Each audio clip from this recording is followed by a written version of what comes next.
এরকম অনুষ্ঠান বাড়ির মতো আলুর দম বানানোর জন্য কিছুই না, প্রথমে আলুটাকে আমি এরকম সাইজে ডুমো ডুমো করে কেটে নেবো। পেঁয়াজটাকে ছোট ছোট করে কুচি করে নিয়ে লঙ্কাটাকেও কেটে নিয়েছি এবং আদা রসুন ছাড়িয়ে রেখেছি। এবার কিছু পরিমাণ মতো আদা রসুন আমি ভালো করে বেটে নেব।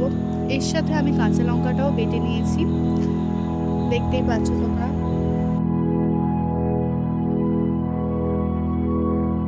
এরপর একটা কড়াইতে প্রথমে তেল আমি গরম করে নেবো ভালো করে, এবং সেখানে সেই আলুটাকে আমি ভালো করে ভেজে নেবো। যেহেতু আলুটা আমি সিদ্ধ করে করছি না, তাই জন্য এখানে আলুটাকে ভেজেই আমি করব।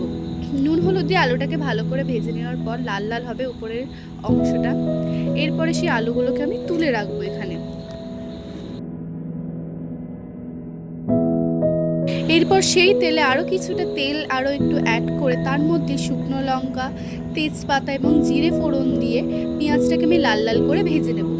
পেঁয়াজটাকে লাল লাল করে ভেজে নেওয়ার পর তার মধ্যে আদা রসুন বাটা, কাঁচা লঙ্কা বাটা, জিরে গুঁড়ো, সমস্ত মশলা দিয়ে নুন, হলুদ, কাশ্মীরি লঙ্কার গুঁড়ো, একটু চিনিও দিয়েছি, দিয়ে মশলাটাকে ভালো করে কষিয়ে নেব।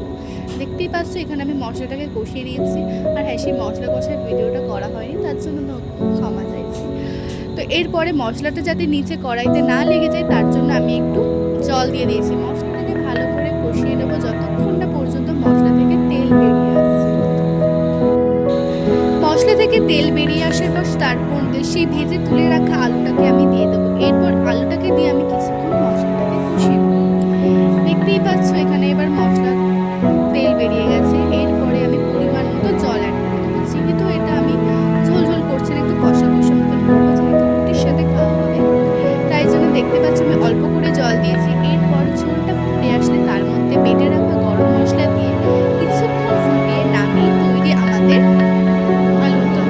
এরপর এইভাবে সুন্দরভাবে পরিবেশন করবো। এটা রুটির সাথে বা লুচির সাথে খুবই খেতে অসাধারণ লাগে। তোমরাও একবার বানিয়ে কিন্তু খেতে পারো। তো টাটা বাই বাই। আর হ্যাঁ, সাবস্ক্রাইব করে যাবেন কিন্তু। তো tata bye bye. Please subscribe, like and